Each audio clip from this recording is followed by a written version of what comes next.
the last few years, we've been showing to the marketplace the open, secure automation technology.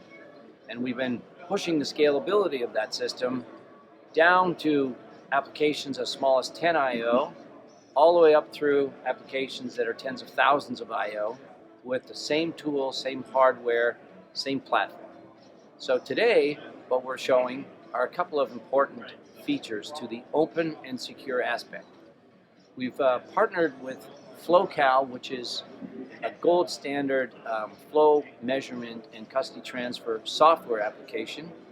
And with them, by embedding that software in this hardware platform, we fundamentally enabled digital flow computing and integrated it into the OSA platform.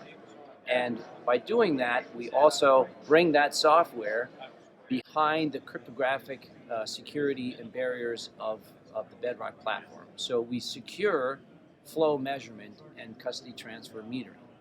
Now, the other important part of that is, as always, we continue to focus on one single software engineering tool.